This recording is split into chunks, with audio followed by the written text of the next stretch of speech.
Ladies and gentlemen, may I call this meeting to order and have all of you settling down, please. Thank you. First, it's my pleasure to extend a very warm welcome to all of you. As you know, this is a featured event as opposed to a side event. So hopefully we have more profile, more focus. And it's also a recognition on the part of UNISDR of the importance of this subject, which is applying science and technology to policy and practice in disaster risk reduction. The event is being organized by the Scientific and Technical Advisory Group. We refer to it STAG, so not a party, it's a STAG. And it's one of the many initiatives that the UNISDR is taking. In fact, it's not just about global platforms. Various groups have been identified, and they are obviously contributing and enriching the discourse and debate on this very important subject. We have a top-notch panel. All of them are highly regarded in their own communities and beyond, and I'm sure we will have a very, very interesting session. I will introduce the panelists who are going to speak today. To my left is Dr. Walter Amann. You may already be familiar with him. He's from the Global Risk Forum in Davos, Switzerland. And he has been one of the leading coordinators and initiators in putting this event together. He's, of course, a member of STAG, the group that I referred to earlier. So what we will do today is I will let him set the scene, and then we have other panelists, and I will introduce them as we go along. You may probably know all of them. Now, if I may just say a few words from the chair to begin with. We all know how important DRR is in terms of sustainable development, in terms of minimizing losses. And to talk of losses, just a few statistics to mull over. You may already have this. In terms of lives that DRR and, that disasters have claimed over the last 20 years, it's a staggering 1.4 million. 1.4 million lives lost over the last 20 years. In terms of number of people affected, 4.4 billion. In terms of cost, economic cost, if you go on the basis of the World Bank, losses have tripled over the last 30 years in real terms. And if you look at that over a 30-year period, we are looking at a staggering figure of $3.5 trillion. Now, I know when you talk about such statistics, you know, it doesn't really mean much because it's not a numbers game. Even one is one too many as far as we are concerned. But it gives you an idea of the scale of the problem. And I think this is one of the most difficult challenges that we face as we want to move forward. Of course, it's not all gloom. We have these statistics on the one side, and on the other we have science, which is evolving, which is discovering, which is giving us new information. And one of the major objectives of this session today is how do we connect the dot between science and policy? And then how does that translate into action? Because it seems to me if the tools are there, why are we not using it? We are perhaps using it without actually knowing that it's science, but can we make this, this integration, this coming together, more meaningful, more purposeful, and more constructive? So I'm sure this is going to be a very, very important session. I think it's going to be one of the defining sessions, and I'm not saying that because I'm chairing this, of this whole GP. And the output that we will have from it will, I hope, shape how we go about things in the future. The other point, just again to get our thought processes going, we always ask ourselves the question why. What needs to be done, we are all quite well aware. We all have a grasp of what needs to be done, but how we do it is the important thing. And I think that's where science also comes in. Anyway, that was just a very brief introduction. I will now request Walter, and we'll go on first name basis, to set the scene and for the subsequent presentations also for this session. Walter, please. Thank you.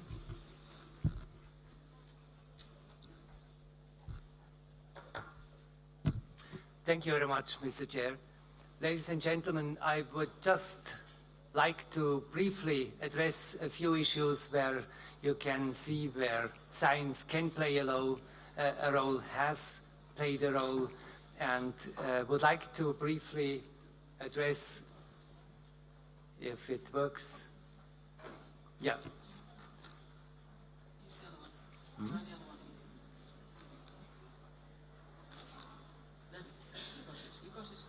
Okay. Yes. Just briefly addressing DRR. DRR in two terms. D in terms of disaster management, and RR in terms of risk reduction. So we have two issues to address: the disaster management part and the risk reduction part. Risk reduction by doing, for example, prevention and preparedness, and disaster management by doing professional intervention and recovery.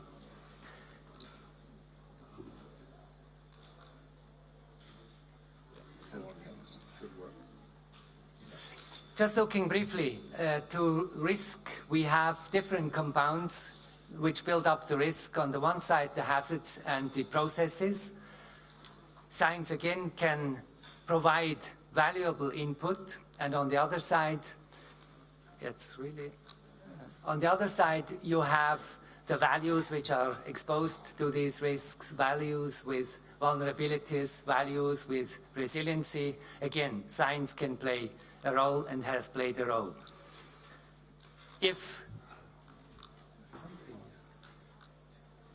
I'm struggling a little bit with technology.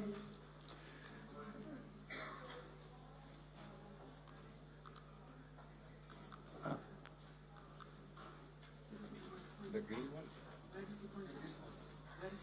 Thank you.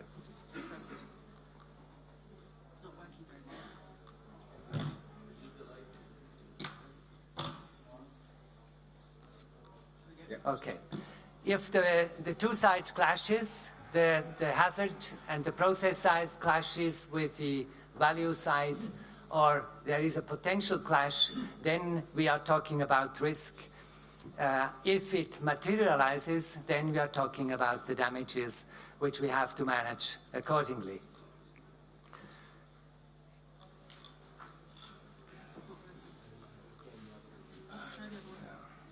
No, that's the point. No, it's coming now.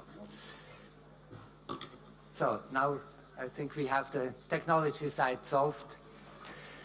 And what you also have to consider, and where, again, science can provide valuable input, is that risks and the value side, the opportunity side, are twins or even couples. And as you know, as couples, we can also get divorced, and that's probably also sometimes the case when we are neglecting that exploiting values is not consistent with the risk side.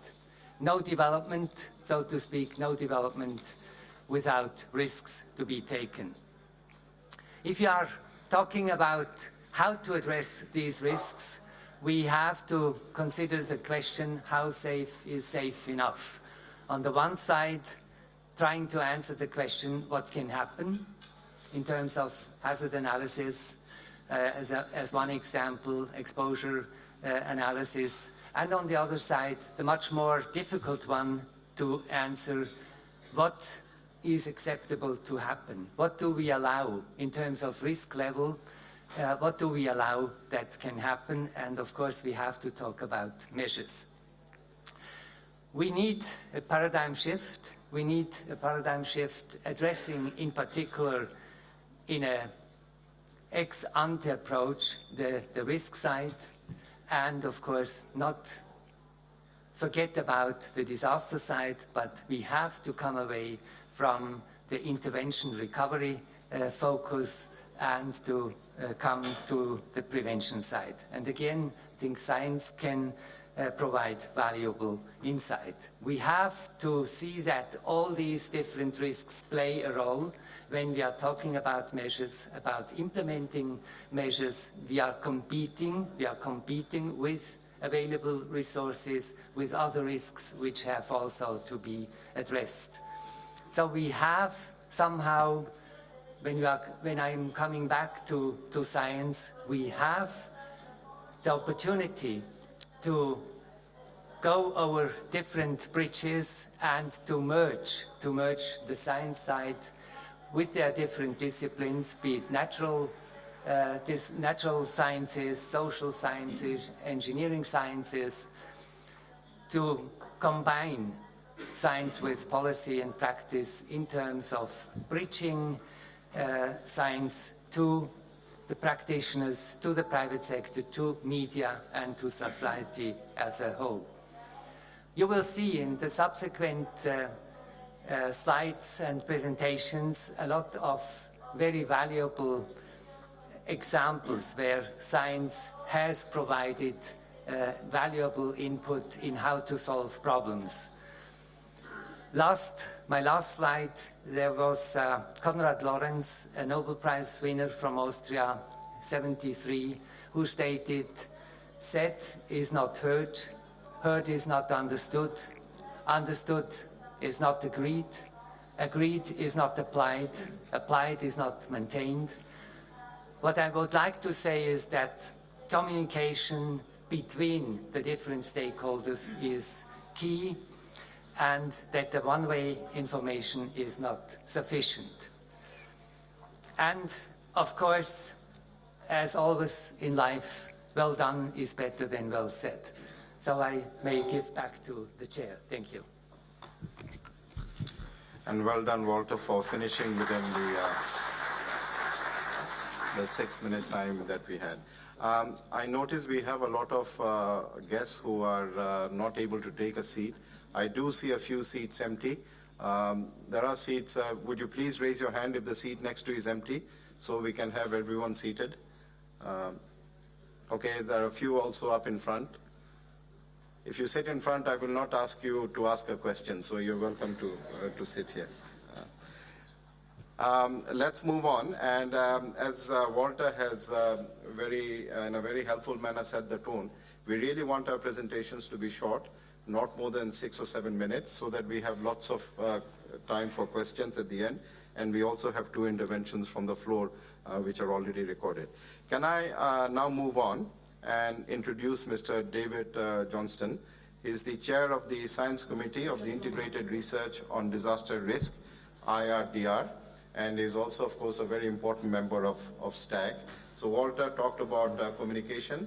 We are now going to talk about integrated risk. So David, please. Thank you. Thank you. Can I have the slide, please? Turn it first. No? Yes. So despite advances in science and in social sciences over the last few decades, we have seen disaster losses continue to increase. And this spurred the International Council of Science, the International Social Science Council, and the UNISDR to come together to create a program to explore how we can better integrate science. So what is seen is that there is much very excellent work done in particular disciplines, but it was acknowledged by the creators of this science plan the need to look at opportunities and ways of integrating our knowledge. We need to bring together international research, multidisciplinary thinking around it, and mechanisms to collaborate. So a working group developed a science plan to come up with a new program, which is IRDR. And its core objectives is to look at integrated research that helps us better characterize hazards, better characterize vulnerability and risks. We need to better understand how decision-making impacts on and interacts with the complex risks we face, and we need to look at ways of reducing risk and curbing losses through better use of the knowledge we have.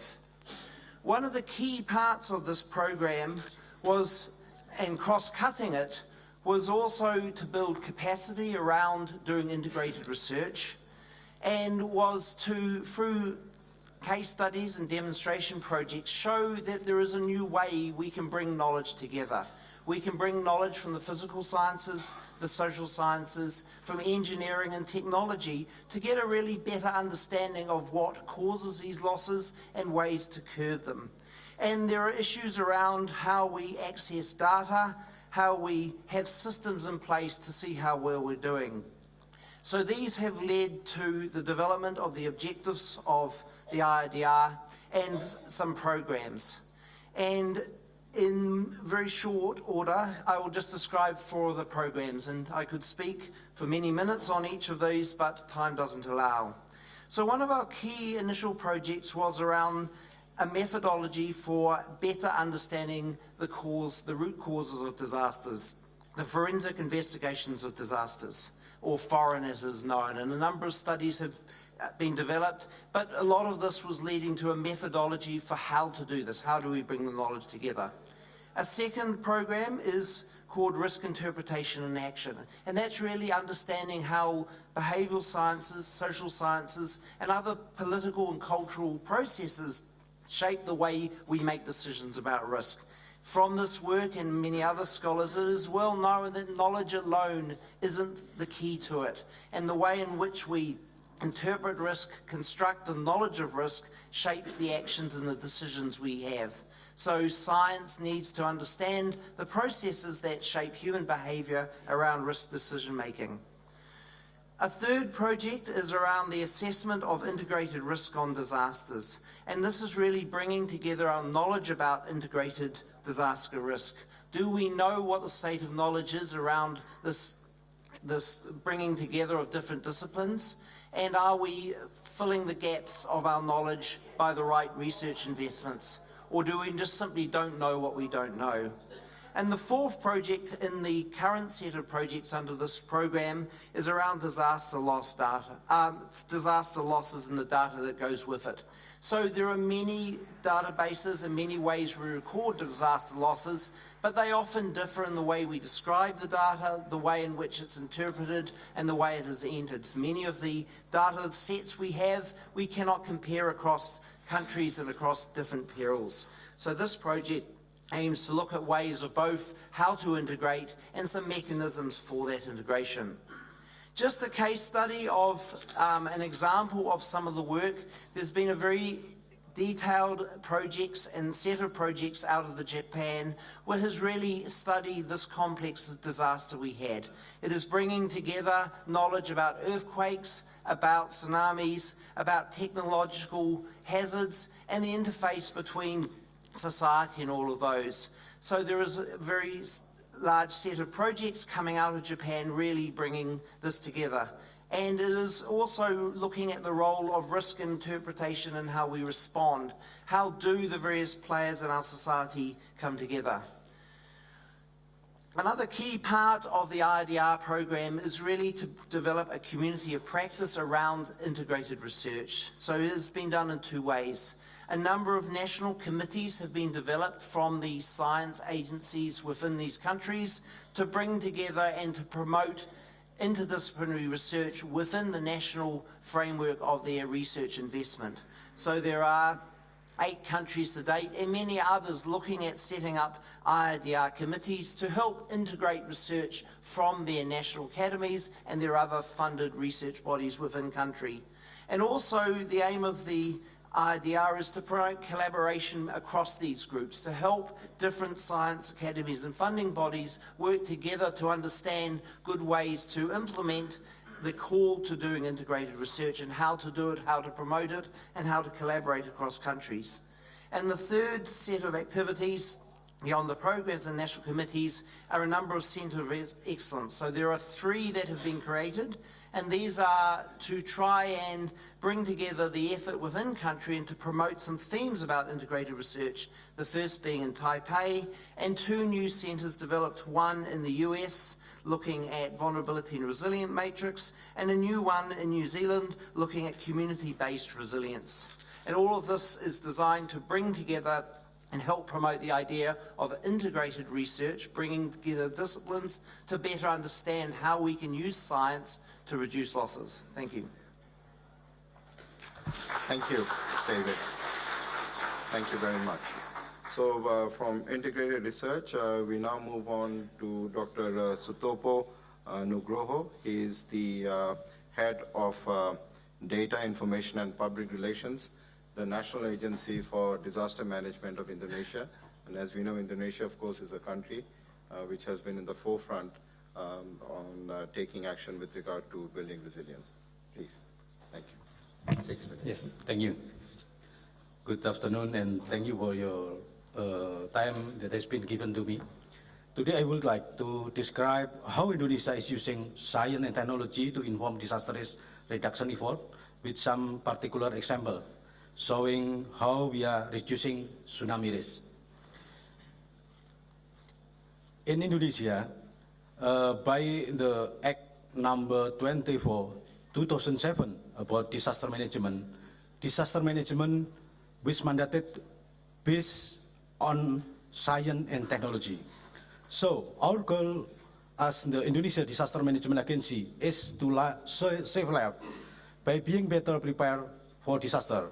In working to get toward this goal, we can use science and technology to help us better understand the challenge we face and identify specific and effective action that reduce risk. One of Indonesia's most significant hazards is tsunami. On average, there is one fatal tsunami every 3 years in Indonesia. Indonesia have 13 kind of disaster. Since the tragedy of 2004 Indian Ocean tsunami, there has been a big investment in developing in Indonesia tsunami early warning system, and Indonesia is now much better prepared for tsunami. Despite the gains, the response to recent large earthquake show that we still need to do more to prepare for tsunami. This has been recognized by the Global Champion for Disaster Risk Reduction and President of the Republic of Indonesia, Susilo Bambang Yudhoyono. The President has tasked the Indonesia Disaster Management to develop a master plan for tsunami risk reduction. The President Master Plan is an ambitious initiative. Indonesia is a large country, and we estimate it will take $1.8 billion to implement the master plan 2013 until 2017. We cannot do this all at once. So where should this investment be prioritized? This map shows the result, the National Assessment for Tsunami Hazard, undertaken as a collaboration between Indonesia and Australia scientists.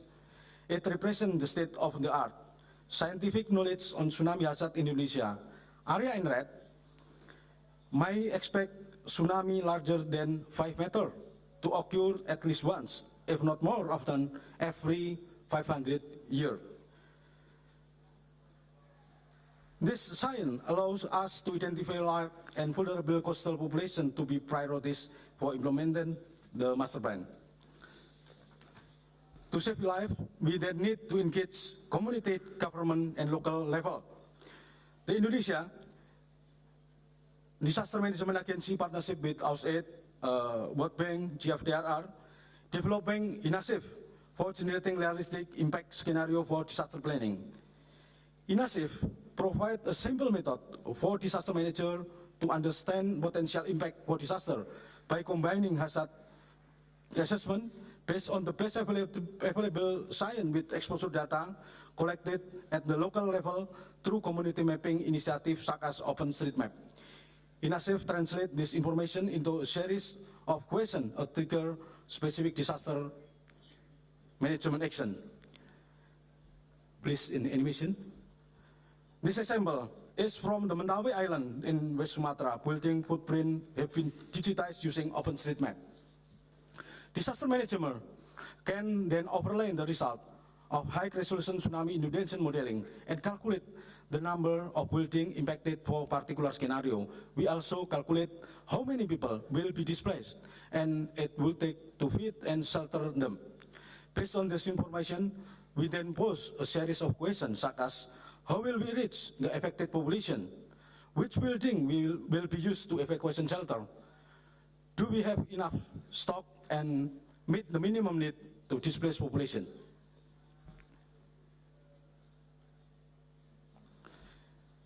To conclude, Ignatius translate the science into the series of relevant questions that decision maker must be answered. This question help disaster manager develop contingency plan and prepare for disaster that is a willing science to specific action that reduce risk. To conclude, as disaster risk management practitioner, we can exploit the latest science and technology to achieve our goal to reducing risk and saving lives. Implementation of President Disaster Risk Reduction Agenda for Tsunami is supported by science that define the scale of the problem and tell us where the work first. Thank you for the attention.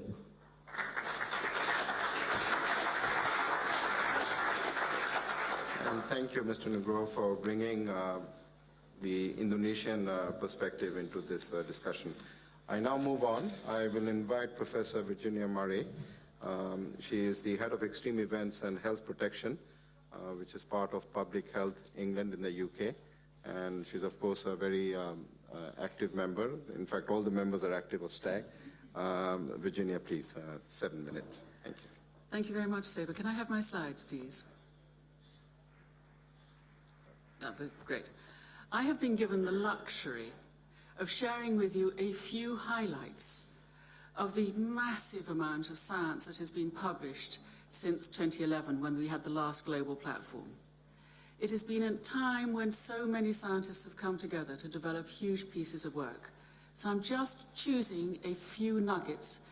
Some of these were very much driven by the science report from the last global platform that we had to report on. Well, the first has to be, of course, the Intergovernmental Panel report that was published in May last year on managing the risks of extreme events and disasters to advance climate change adaptation. In the audience are many of my co-authors. It was quite an experience, but we learned a huge amount. We were able to show that there was real issues about understanding the events, the vulnerabilities, and the exposures. And by bringing them together, you could identify where the disaster risk would sit in the heart of these issues. There are some things we can do something about, but there are some things we can't. The climate itself has natural variability, and we're currently in a hotter part of the year, of the seasons, of the years at the moment. But we do have things that we can do. There are major activities we can undertake in development where we can develop disaster risk management and climate change adaptation. So when we have a disaster, we are in a much better position to understand what we can do about it, and possibly in the future with disaster risk management and climate change adaptation, really influence the degree with which these extreme events translate into impacts and disasters. Now, the whole purpose of understanding this is really understanding how the local and the regional issues are so different. They really are of vital need to understand. And the changes in climate extremes vary across the regions. Each region has a unique vulnerabilities and exposure to hazards. And effective risk management and adaptation address the factors contributing to the exposure and vulnerability. So I'm only going to take 2 case studies, because I was in charge of the case study chapter, so that's why you get case studies. You have no option, really. So inevitably we must start with heat waves, which really were a surprise in Europe when we had them first of all in 2003, where we really weren't expecting it. And there we ended up with very clear understanding of what the risk factors were, but also really exciting risk management adaptation options. And these are really important that we begin to understand. And a lot of these are health-based options, which are really important for us. But the things that we like besides cooling in public places, warning systems and social care networks are new developments like urban green spaces and changes in infrastructure. So real opportunities. And after this morning, Wadid, we could not mention the problems of drought. And drought leading it to the context of food security being such an issue. And again, we have really excellent risk management adaptation options of improving water management, sustainable farming practice, and drought-resilient crops, as well as drought forecasting. If we understand these issues better, and there's so much more in this massive and important report that we can use in disaster risk reduction, we might plan to understand the strategies that can help manage disaster risk now and also improve people's livelihoods and well-being in the future. and it is vital that these effective strategies offer development benefits in the relatively near term and reduce vulnerability in the longer term. So how is this report used? Well, there are many ways, but one of them that I wanted to share with you is this. This is a report on the Atlas of Health and Climate, a thin report this time, very much driven by the World Meteorological Organization, who are here, along with the World Health Organization. And they promise to get more copies if you want to see this. This report has helped to direct how we in health can work with meteorologists and improves our understanding much better. I then move to reducing risks of future disasters. Margareta Wallström asked how we were going to look 40 years ahead, a really key activity that was going to be important. And this was driven by our government chief scientist, Professor Sir John Beddington, who has been the chair of STAG. And by understanding this, there were some very interesting points that came out about how our ability is to forecast hazards. And the main thing that really shows that in the middle column, you'll see how we can forecast them now. And a lot of these are very red, particularly for epidemics. But if we move to 2040, we should be able to reduce much more to pink, which means that our ability will be increasing in being able to do better work. And some of the things would be particularly good in understanding the hydrometeorological hazards. So how do we use this science in the UK? Well, what we do is to have science for emergencies. A slide from Professor Sir Mark Warport's recent talk showing the Natural Hazards Partnership, a group of many networks working together to make sure that the science is readily available for space weather, atmospheric pollution, flooding, vector-borne disease, and many other things. So in summary, these reports demonstrate that scientists have used problem-solving approaches that integrate all hazards and disciplines. That we can show that scientific communities have actively engaged to inform decision-making, and show that science should be the key to the post-Hyogo framework of action. So what next? We need to work at a local, national, and international level. It's absolutely essential. But how do we make this happen? This opportunity now, I say, but really gives us a chance. Do other countries need somebody like a government chief scientific advisor to help them? The opportunities are there. Thank you.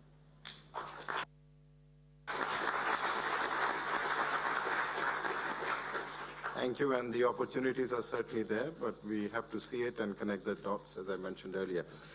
We now move on to Mr. Takashi Onishi. He is the president of the Science Council of Japan, another very active member of STAG, and he's also going to, I believe, launch a report. So you who are present here will be privileged to be part of that launch, and I ask him to make his presentation in the next 6 minutes, please. Takashi. Yes. Good afternoon, everybody. Well, Tokyo was a bit far from Geneva. Therefore, I came late last night. When I arrived here, the role was already assigned to me, which is the introduction of the newly published report entitled Using Science for Disaster Risk Reduction. This is the new one, the report of STAG, a scientific and technical advisory group of ISDL. But this role is a bit much to me because actually Professor Virginia Murray and Dr. Rosamund Southgate prepared this report. And also Professor John Beddington chaired the STAG. So I'm just one of the members of the STAG. So, I like to, of course, introduce the main contents of the report now here, but the background is that. So, well, could you start the, okay. Okay, this report builds on, yes, next one. Well, based on findings of the report, reducing disaster risk through science, issues and action presented by STC at the 2009 global platform. The report includes this report, particular report, includes 10 case studies and additional case studies available online. In 2009 report, the following use and usable and used was stressed. Science can be useful for disaster risk reduction. Science is usable for disaster risk reduction, and also science is consistently used in disaster risk reduction. So three useful, usable, and used are keywords. And as mentioned before, the present report took 10 cases to describe the disaster risk problem. I just introduced some of the case studies. First one, it's a tsunami warning and mitigation for the Indian Ocean region. This system is fully operational because in less than 3 months, the following devastating Indian Ocean tsunami, scientists worked together with the policymakers to form an international commitment to develop IOTWS.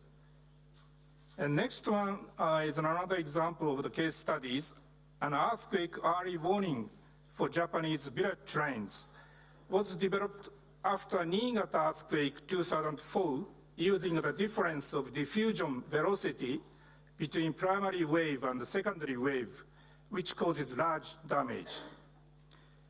So after the discussion from those case studies, we draw the following policy recommendations. The first one is to encourage science to demonstrate that it can inform policy and practice. And secondly, use a problem-solving approach to research that integrates all hazards and disciplines, and then promote knowledge interaction. Finally, science should be key to the post-2015 Hyogo framework for action. So then I'd like to move to apply those recommendations to the case of the disaster we experienced in 2011. And I'd like to combine those two, lessons and recommendations together to find something new. To keep in mind these recommendations, I like to look back the tsunami disaster in eastern Japan, 2011. The point of discussion is how to use scientific findings to the reconstruction of communities so that they can reduce the damage of the next disaster they may have in the future. So this first example is the case of one of the fishing and farming village of Miyako City, Iwate Prefecture. This is the case which had the almost completely no damage in the tsunami this time, thanks to the relocation of higher ground in the past. Those villages are located higher ground. This was done roughly 80 years ago. The second example is the case of Tonihongo village in Kamaishi City, again Iwate Prefecture. 100 houses moved to the new area after tsunami 1933, and the previous area of the community became farmland after this. This time, this community was partly safe, but partly destroyed, because 50 houses were constructed at the low ground. We have to keep in mind that constructing huge seawall may even stimulate the building houses at the low ground from overconfidence in sea walls. The last example is the case of Taro, Miyako City, Iwate Prefecture again. Taro was even internationally famous because they constructed unique, huge, and long sea walls to protect the community. However, the community was destroyed, and many people were lost in this disaster because the sea walls were destroyed and came over by tsunami. So these examples told us that the only man-made facility cannot protect communities. The safe location of communities is a key too, and evacuation as well is very much important. Therefore, we must insist on finding a new safe location for striking communities, in addition to provide disaster prevention facilities and evacuation facilities. So then as a conclusion, science will give us many important things which can be used to build safer community. Simulation of the natural hazards, early warning system, and the robust structure of seawalls as some example of effectiveness of scientific results. But those scientific applications must be rooted in daily life and must be confirmed time to time by the community to maintain or renewed. Science should be useful, usable, and used, and maintained and renewed based on understanding its limitation. So this is the most important message conveyed by the report of STAG. Thank you very much for your attention.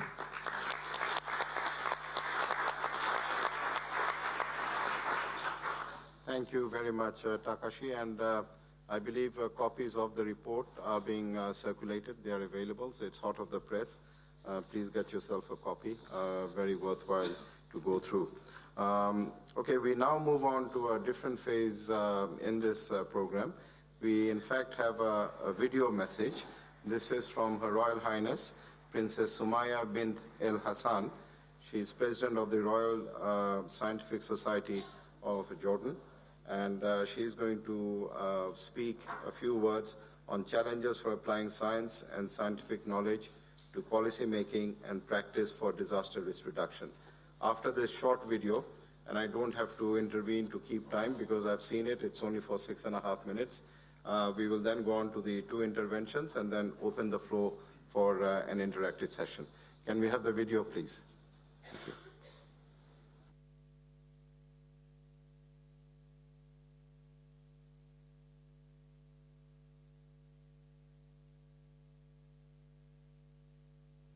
Ladies and gentlemen, I am delighted to be able to address you at this 4th session of the Global Platform for Disaster Risk Reduction. I only regret that due to pressing engagements at home, I cannot do so in person. For there is no doubt that we face grave challenges in our DRR preparedness in the Arab world, and that science and technology must be given an authoritative note and voice to contribute to, and indeed to lead our joint and borderless policy-making processes. We must never cease to avow that the effective and coherent management of disaster risks and events requires scientific knowledge and technological know-how. Disasters, both natural and man-made, know no borders and recognize neither faith nor ethnicity. And so, responsible plans of action must be led by disciplined, evidence-based approaches that only the scientific method can provide. For disaster risk reduction is not a political game or a diplomatic afterthought. It is a sane and rational response to threats that cross borders and defy politics. Science must provide humanity's ingenious responses to threats from natural and man-made occurrences. It is therefore essential that leaders and populations across our region drop identity politics and embrace the application of science and technology to shared and common threats. Our goal is not to blame or to suffer as nations alone, but to save lives and to secure property as a region that is responsibly engaged. That is, a region that embraces its fellowship in the face of threats and its innovative capacity as a collective of neighbors and friends. This is one vital area where the respectful application of scientific ingenuity can take us all forward with confidence and with a clear conscience. Firstly, we must ensure that a regional program of capacity building is attentive to the strengths and deficiencies in the scientific matrix of our region. We should strive to serve our citizens in the Arab world by facilitating an exchanging of knowledge and practices for mitigating and eliminating risk. We must consider existing policies and institutional mechanisms for disaster risk management in the region, and perhaps most importantly, we must review and re-evaluate existing good practices, particularly for urban and infrastructural risk management. Indeed, we face particularly acute challenges in the Arab world due to the explosive increase in urban populations in recent decades. Coupled with inadequate or absent planning in land use, this has greatly increased the potential for hazardous incidents to cause havoc in our cities and to our fragile economies. It is no exaggeration to say that a shocking absence of enforced building construction standards has contributed to a sharp rise in urban poverty and in the fragility of lives without voices. The growing and unchecked impact of climate change will not allow us much time to right the wrongs of recent decades, or to pay a debt of security and fairness to vast swathes of our poor, overcrowded populations. We must be ever more determined to act decisively, or we may be judged very harshly in the very near future.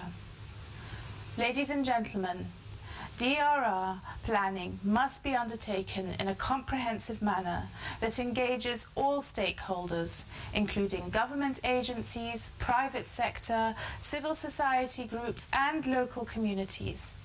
But science must provide the agenda for preparedness.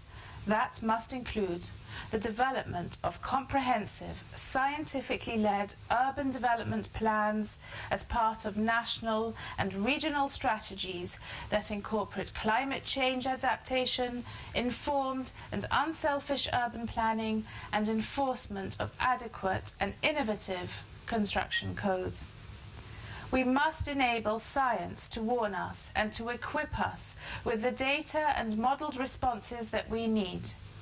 To achieve this, we must identify the dangerous disconnects of science, policy and practice in disaster risk reduction, and ensure that we adapt those processes that hamper effective cooperation. We should all dedicate ourselves to marking and mending the missing links between scientific research findings and policy-making processes. We must make science an assertive force in a region that all too often is blinded by petty and petulant politics.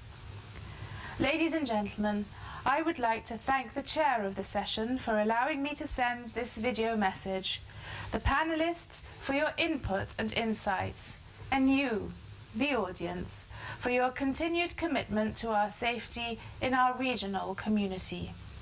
I was honoured to have been involved in the first Arab Conference for Disaster Risk Reduction, which took place in Aqaba in Jordan in March.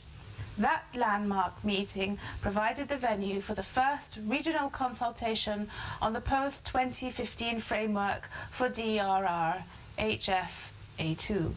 I am delighted that your efforts in Geneva will greatly add to this process, and I wish you all well, and I very much look forward to learning of the outcomes of your discussions. Thank you very much.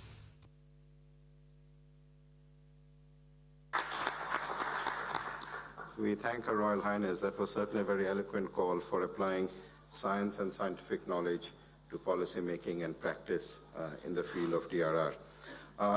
As I said at the beginning, we have two interventions from the floor, and then we are going to open up for hopefully a lively discussion. First, may I recognize Mr. Thibaut Todd. He's the Executive Secretary of the Preparatory Commission for the Comprehensive Nuclear Test Ban Treaty Organization, more popularly known as CTBTO from Austria. Thibaut, please, your intervention. Thank you. Thank you so much. 3 points. Number 1, integrate. Number 2, go local. And number 3, be holistic. And let me quickly explain. First of all, integrate. I'm coming from an organization. We are running 24/7 around the clock, around the globe, a system with 500 monitoring facilities. I would like to see how many people are aware of something called International Monitoring System? Very few, that's my guess. Is it 0? 1, 2, 3, yes, 4, 5. $1 billion has been invested in that system. Okay, it was monitoring in the context of March 2011, the 10,000 aftershocks, providing tsunami early warning data, and monitoring 80 isotopes, real time, near real time. Integrate, we cannot lose that tool, and there is a need to bring this tool in a wider context. Point number 2, be local, or go local. I would call it glocal, global and local. Why? If you go back to Aceh, the tsunami, there was raw data available, but it did not reach the communities with the right action. If you go to Fukushima, yes, there was atmospheric transport modeling, but some of the evacuation was not done in the right way. The challenge is enormous. Why? Because there might be 30, 50,000 communities in certain countries which will have to be reached. In 10 years, it might be only 1,000 communities which can be trained. So it might take 500 years to get to all the local communities. We need new tools. There are new tools. It's called large-scale knowledge dissemination. It's taking off in many countries. We have to apply massive open online courses to go local, to teach the communities, to train the communities. Point number 3 is about holistic. Coming from a different community, I am very happy to see how components are pulled together, but I think there is need to put a further emphasis on what is behind the notion of empowerment. I was happy to see in the Indonesian strategy. It's about education, an E-letter word. It's about energy and electricity, which is needed for the education. It's about employment opportunities. It's about enterprising. It's about equal opportunities. So all these, for me, E-letter words, we have to be pulled together. I coined the word incubator. I coined a phrase, global incubator, and this is about going local massively and pulling things together in the holistic way. And no surprise, you will see an initiative which is called Global Incubator coming soon to the community next to you. Thank you. Thank you, Tibor. We now move on. We have an honorable representative of the government of France, Mr. Pierre Thierry. Make your intervention, please, and as short as possible. Thank you. Yes, thank you. I'm from the French Geological Survey, and what I wanted to emphasize is the question of uncertainty. We scientists are used to try to quantify uncertainty. We use mathematical models.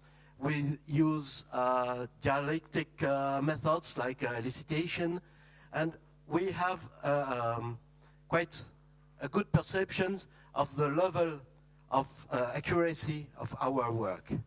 But this question of uncertainty is very difficult to transfer to the politicians at the highest political level, as well as the lowest political layer, the mayor of the small villages. And I think that we saw during the previous presentations a lot of scientific domains, geology, engineer, social. We worked in a previous project also with ethnologists, but I think that to understand how to make politicians and even public better understand this question of uncertainty, we need also psychologists because this is a question of brain and of way of thinking. This is what I wanted to say. Thank you very much. Thank you very much, Mr. Thierry. Okay. We are doing quite well time-wise. In fact, we have half an hour where we can ask questions and hopefully have the right answers. I will then try and do a recap of the main points we have discussed. But the idea of the presentations was really to stimulate thought, discussion, and ask questions. And when our panelists and presenters are asking or answering, a few points I think have come out from the presentations. We have heard the science is useful. We have heard it's usable. How do we use it? I think that's a fundamental question. How can we build this nexus between scientists and policymakers? I think this is also an important question. And of course, the overarching question is, what is going to be the role of science in the HFA2? We are already calling it HFA2, but really looking at post-2015. This is just to have some thoughts in you. So if we can have questions from the floor, if you can just introduce yourself very briefly. If your question is to a particular presenter, you can specify the name. And please, no statements, just the questions. Yes, sir. Please. Thank you. Well, I'm sorry, my name is Max Wies. I have my capability to calculate losses anywhere in the world due to earthquakes. That's my job. Fatalities and injured is the losses I care. So what you just said is absolutely true, namely that we need to translate scientific terms for decision makers. Now, the seismic hazard map of the world is in units of meter per second squared to be exceeded with a 10% probability in the next 50 years. Who understands that? Which government official? I would say none, unless he's an engineer. Okay, so we should translate this into how many fatalities are to be expected, and I think that is something everybody can understand. Thank you, and that's of course the point that Walter made in his presentation, communications. It's not the substance, it's how you communicate, and the language in which you communicate, is it understood and accepted by who it is meant for? Yes, sir, the front. My name is Fuad Ben-Yimratan from EMI, the Earthquake and Megacities Initiative, which was originally an Ex.3 program. So we moved from a scientific organization to an implementation organization several years ago, working with major cities, and we still try to apply science. But I think there is an issue beyond just talking to the policymaker. There's an issue of transferring science from the scientist to ownership toward not only the policymaker, but the manager, the planner, all those constituencies, all the stakeholders who have difficulties in terms of interpreting science for implementation. And I think that's a big gap that exists that we see every day. I'll give you a simple example. Building codes. They're very good, beautiful building codes in many, many parts of the world. How many of those building codes are being implemented, enforced? Very few.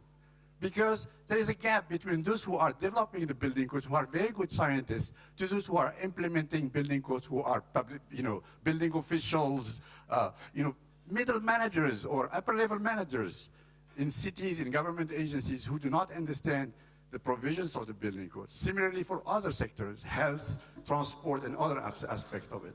So I think we need to think about what are methods, what are the tools that we have to put in place to transfer that ownership. I go beyond what Max just said. How about indicators? Simple indicators that people understand in terms of transferring risk. Those can be understood by policymakers, by managers, and they can take action upon them. So just so far, everybody's thoughts. Thank you very much. Okay, that was also a statement highlighting the importance of really governance is what you're talking about. Science, but for who? Not just policymakers, for the general public, and also the important part about ownership. Any questions? Can I go a little bit? I'll come back to the front row. Yes, sir, please. Rahul, can you bring the mic here? No, it's okay. Maybe if we had two mics at two ends, it might be quicker in terms of, can we have a mic at this end also? Unless all the questions are from the middle. Thank you very much. I'll come straight almost to the point. I've been working within disaster risk reduction for several years. I represent schools within the ISDR for several years, safe schools, and building codes from within the Secretariat of UNESCO as well. So many of these points are quite pertinent. However, I also represent some of the private sector, new technologies. And it's these areas of technologies I'm beginning to identify, being based in Dubai myself, is the fact that they're very protective of their IP. So we're missing some tricks here, I'm afraid, because this is my direct question. How would we link science and the practical development of technology in the field, much of which is being implemented independently of the normal process of scientific peer review? And yet, these practical applications are working in the field, the governments are picking them up, but without any input from yourselves in the panel and STAG and so forth. Now, we're trying to address that, and I'm hoping we can address that in the future, but there's a lot going on in the world without the formal peer review, and it's being taken up by the governments. Thank you. Thank you for that question. And Walter, if you can take that, but let's take two more questions. And then, okay, the gentleman at the, sorry, you don't have a seat.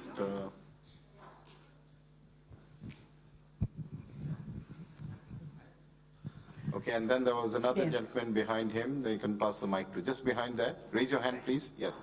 Rahul, to your left, standing. Thank you. Muchas gracias, señor presidente. Thank you very much. I'd like to thank you all for your very important statements. I'm a member of the scientific and technical system in Argentina, and in order to better understand how to transmit knowledge to decision makers, policy bodies, and by the way, I work in Mendoza, in the province of Mendoza, and I have both political and scientific experience. So, knowledge is essential if you're able to reduce risk. But the whole question is how you can use the knowledge and what impact you can have on policies and on communities using them. It's obviously a question which has to be part of our evaluation of the process of knowledge creation. You have clients, you may be a politician, a lawmaker, a member of the community. El mecanismo de transmisión, identificar el vocabulario y saber qué puente vamos a usar para que realmente el conocimiento llegue a esa persona. You need to know what sort of language to use to get the ideas through to your target audience. We, in fact, have just issued a publication which might be useful. It's an evaluation of the whole problem, covering 25 years of experience. We've drawn on a lot of investigations in Latin America and the Caribbean. Thank you. Okay, do we have questions? Yeah, thank you very much. Yes. Yeah, thank you, gentlemen. My name is George. I'm a project manager. I want to raise the issue of building construction and architecture in risk zone. I think as I discovered the tsunamis, the several tsunamis in Asia, I remember those buildings that could stand the tsunami shock was a specific design, especially the mosque. The mosque with a lot of garnitures were standing very efficiently the strength of the tsunami wave. I could give example, or and second thing, if you watch Fukushima, you just see that building which has been flattened. Most of them are building without iron. I mean, it's just so you need to reinforce your buildings, and you need to think about garnishing buildings, because today when we build a building with science, we do engineering, and engineering sometimes cannot help to solve the issue of mega event. Thank you. Do you have a question, or is it just a statement? That was a question for this gentleman here, the Professor Takashi Onishi. Okay. Yeah, so Takashi will take that. Can I, gentleman here in front, please? Okay, the lady, please. Okay, my name is Dawn Zimmer. I'm the mayor of Hoboken, New Jersey, and so I just wanted to see whether it's possible. I'm looking at page 9 of this report, and I think the map that you have here, kind of mapping natural catastrophes for 2012 is excellent. And when I think about, you know, our challenge, there's definitely a commitment, I can say for me, and I'm sure for my fellow mayors who are here, there's a commitment to look at the science and try to use that to implement it and make changes in our communities. But the challenge is we've got to convince everybody, and we've got to convince a lot of different people. And so breaking it, having the information broken down would be really helpful. And so for me, I'd like to ask, I mean, is it possible to have, you know, maps that map current 25 years, 50 years, like map in the future? And then the suggestion that I've been making is to have areas of excellence. So, you know, who's doing it right as far as being prepared for earthquakes? Where mapping that information as well. And so we can, as mayors, look and communities look and see, okay, in New Zealand, they're doing this, you know, they've got a great approach. So a way, mapping it and using infographics, I think would be a great suggestion, so if that's possible. Okay, let's have three quick answers. Walter, if you can answer the first question. Takashi, there was a question to you on building code tsunamis. And Virginia, if you can answer the question regarding mapping. So the question was on how to link science to application. I think there are different innovative tools, and both the application side and the science side, of course, are depending on fundings. And there are a couple of tools, like, for example, within the European Union, the FP7 framework, where joint efforts are addressed in terms that the EU is providing research support within an entity of, on the one side, scientific communities, scientific institutions, but then also SMEs, the private sector, and also in terms of additional stakeholders, authorities, governments, and so on. And I think, as always, the money also drives initiatives, as mentioned, and this can be very well combined.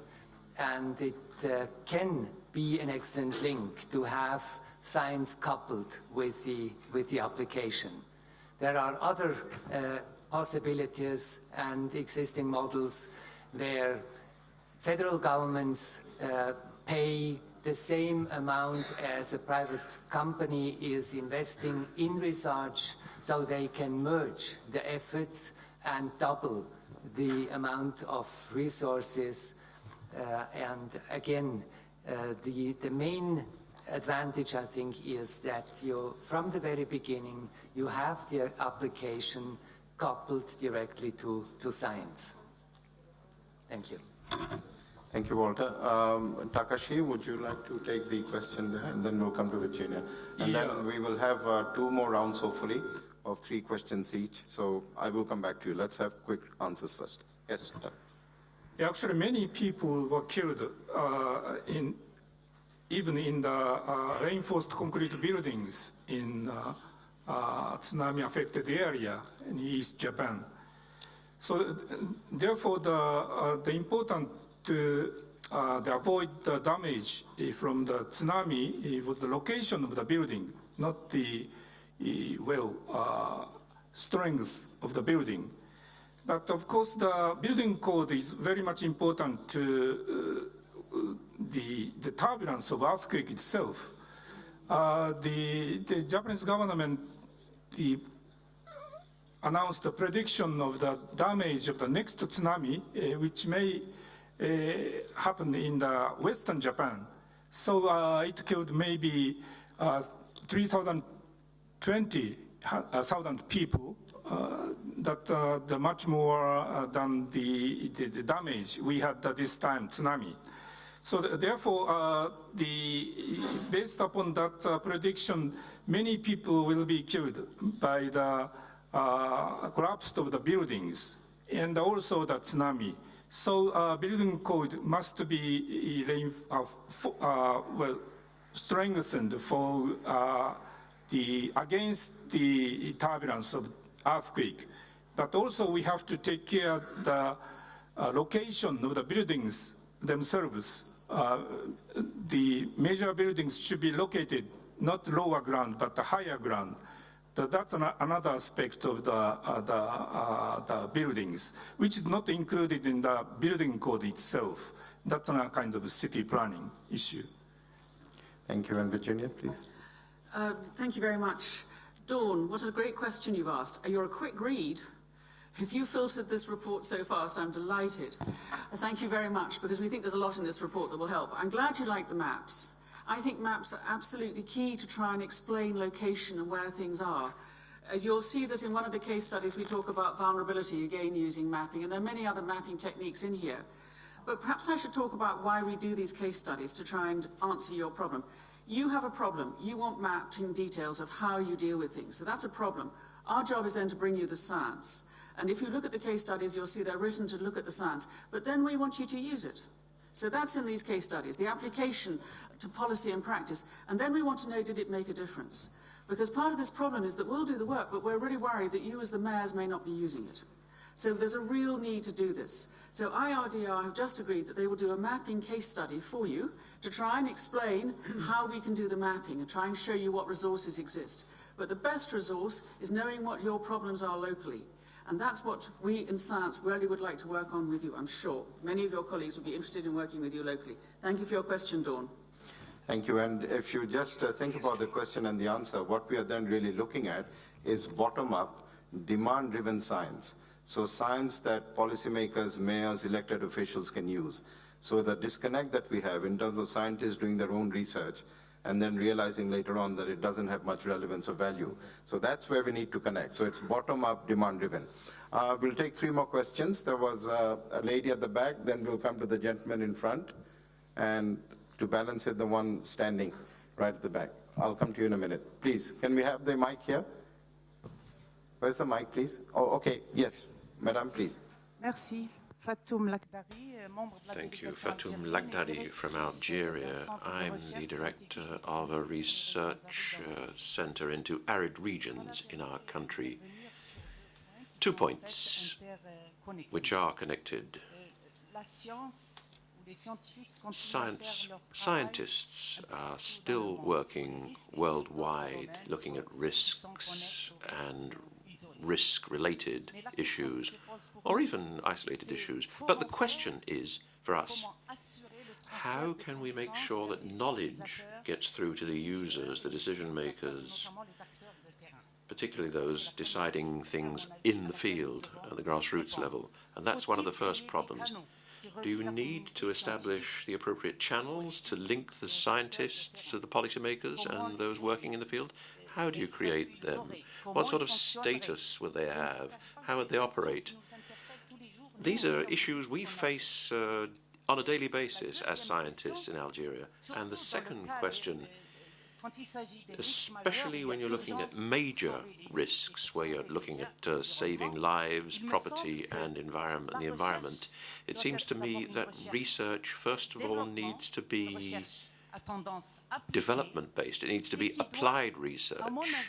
And I think that before you develop programs, you need to get the decision-makers and the scientists sitting together to give a bit of priority to programs.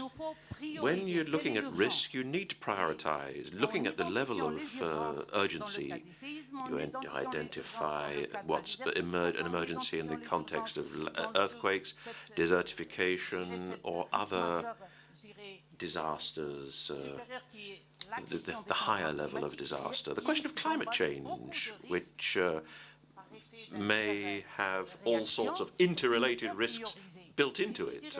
You need priorities, and you could even go as far as the regional level, saying, for such and such a region, such and such a zone, that's the priority. But to establish priorities, we scientists also have to listen to the decision makers and the people working at the grassroots to clearly identify the issues which we have to tackle as priorities. That, modestly, I would say, seems to me the wisest approach. But there's still, as I say, the bridge to be built between scientists, decision-makers, and the people at the grassroots level. We need to be more effective in these links because research is going on all over the place. And I think that the scientists are working both academically but also in applied research. But how can you transfer? Might I just add one point? Maybe we scientists need to fine-tune our tools, our language, the way in which we communicate, how to present things to make it sufficiently accessible to deciders, decision makers, and users. Okay, I'll get David to prepare a response to that. And David, when you're answering, one of the questions that I had is you have a credibility issue as well. When you predict something and nothing happens, then what do you do? So I think there the question is then when you're trying to prioritize, you should maybe look at events which are high frequency so that people can then relate with what the scientist is doing in terms of practical impacts. And if you try and predict something which is not going to happen in 200 years, then nothing is happening and then people don't trust what you're trying to do. So maybe if you can pick that up. We have a question from the gentleman in front, please. Thank you, Chairman. I have an impression that when we are talking about science and technology, we put a lot more attention on the science and left technology behind. Everybody realized that science is very important, but technology also played a very important role in disaster risk reduction. So I know that when talking about technology, there is some economic impact, business impact to it, but I think in the future we should also balance the discussion between science and technology. When necessary, in the next commitment, whether it's called HFF2 or whatever we call it, we should somewhat prepare a technology transfer mechanism so that those who master the technology could also help those who don't really know how to do it better. Thank you. Point taken. In fact, if you look at what STAG stands for, it's Science and Technology Advisory Group. And technology, there are two dimensions. One is space, which is evolving rapidly. The other is communication technology, you know, networking, mobile, sending SMSs. Point taken, and this is also, in fact, in our title today. We have the gentleman, the T-shirt, standing at the back. Rahul, please, over there. You have the mic. And then we will have answers, and then we'll come back again to the floor, please. My name is Arshad Khan. I am DRR consultant. My question is simple and straight. It is with regards to reconstruction after earthquake events. Suggest me which policy should be pursued or followed. Policy A, reconstruction on fault line with enforced building codes. Policy B, reconstruction on or near fault line, reconstruction, policy A, reconstruction on or near fault lines but with enforced building codes, strictly. And policy B, reconstruction with enforced building codes but as far as possible from the fault line. Thank you.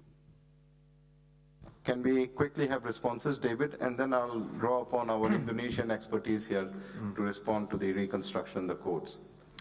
Thank you for your question. I think many of the answers to your question actually were in your comments, and this is around effective partnerships. Much of science is thought about the generation of knowledge and then transferring it down to communities, to policymakers. But I think we need to involve the communities and policymakers in the formation of the science questions and make them part of the process. So a lot of it is about a partnership, not a linear top-down model. We need to understand what science we need to do to meet the needs of the community. So we need a conversation with them, and we need to listen to what they need, what they think, and we also need to bring in their knowledge into the process.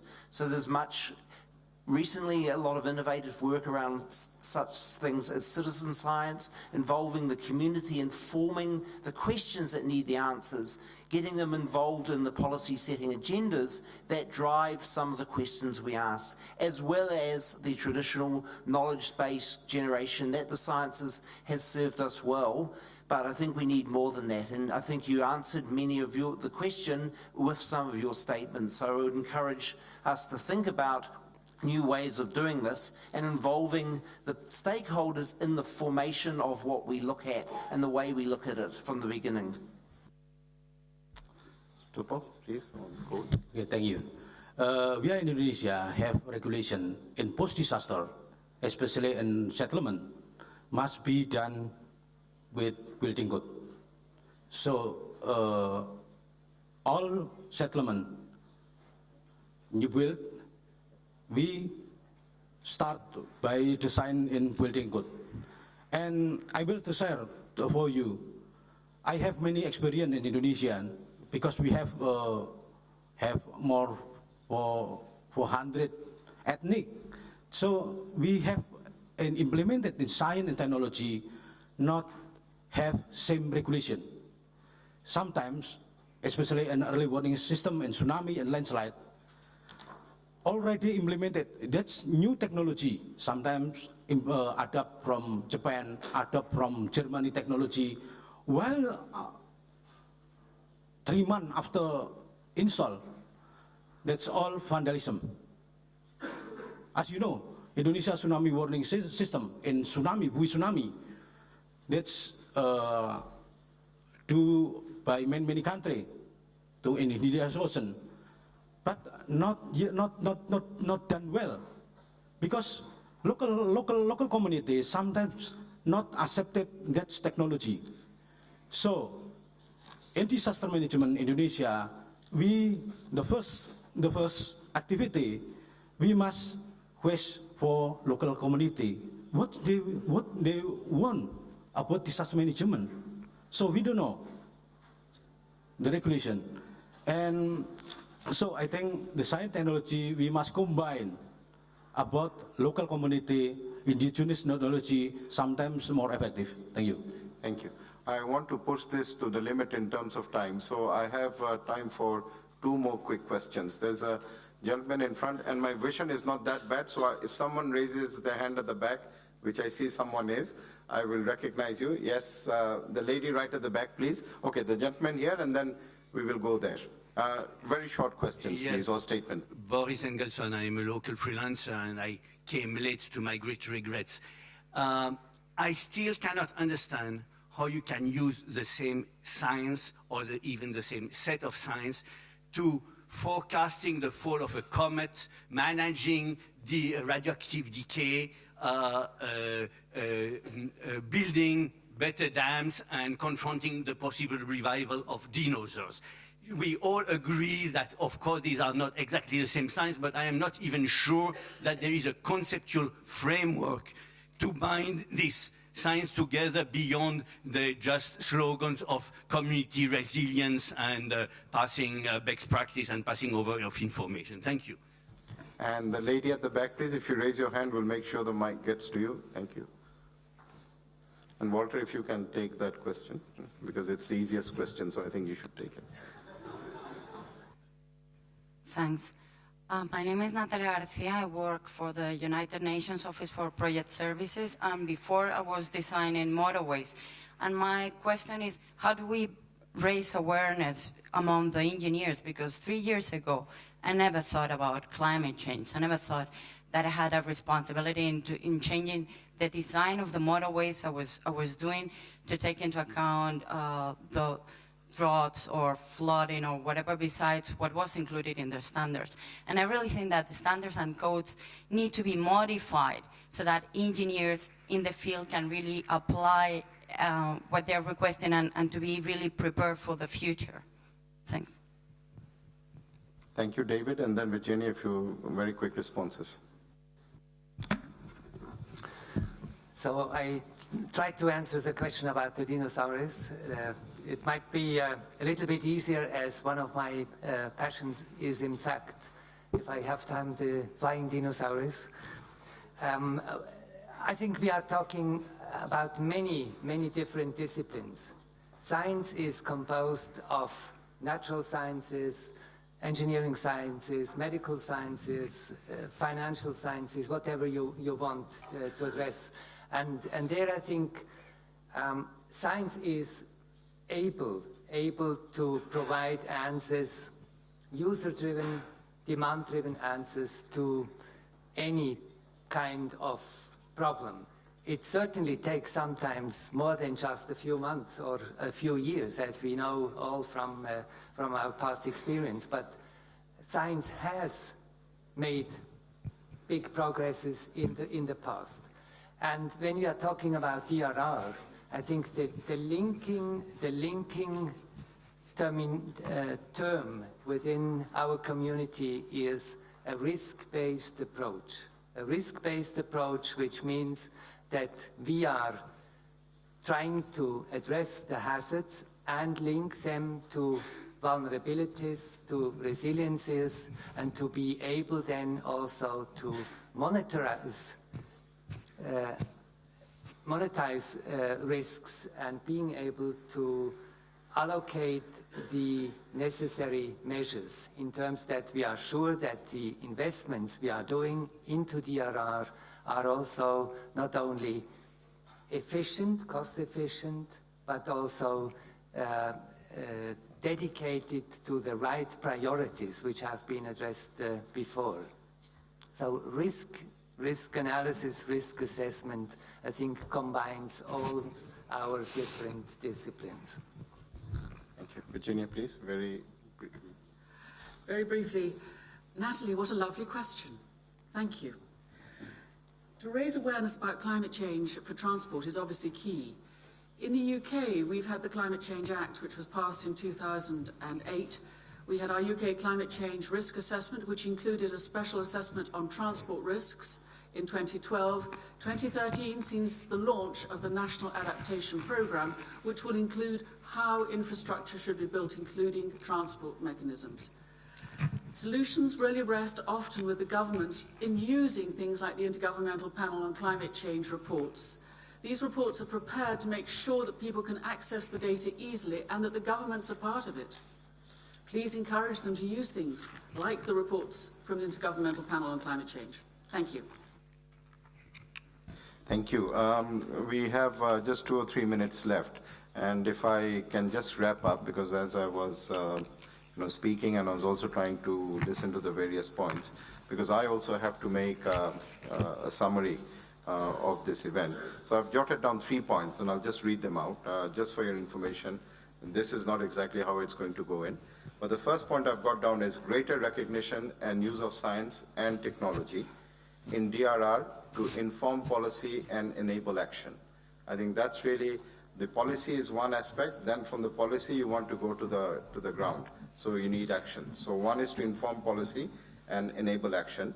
The other, what we hear is that there has to be regular and closer interaction between scientists, between policymakers, elected representatives, and this has to be at local as well as national levels. I think the local is very important, and the lady from Algeria was talking about prioritizing.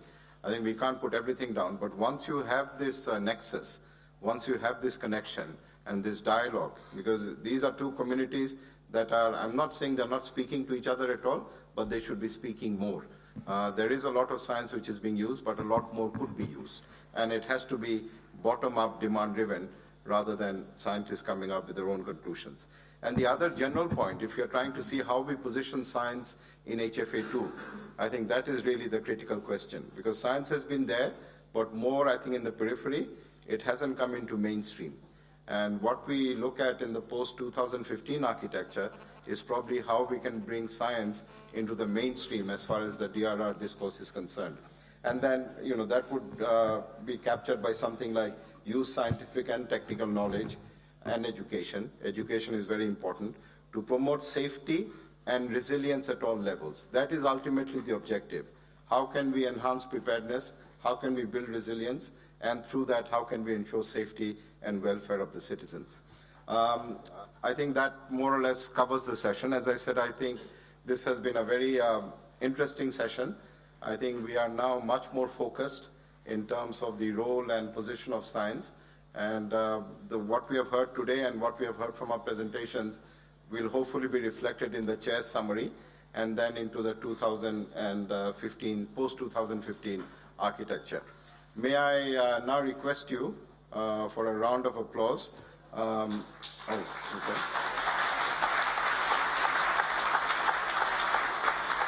Sorry. I didn't quite finish. I was going to say a round of applause for the interpreters, who I think did a fantastic job. So that was for them. And now for the panelists, please.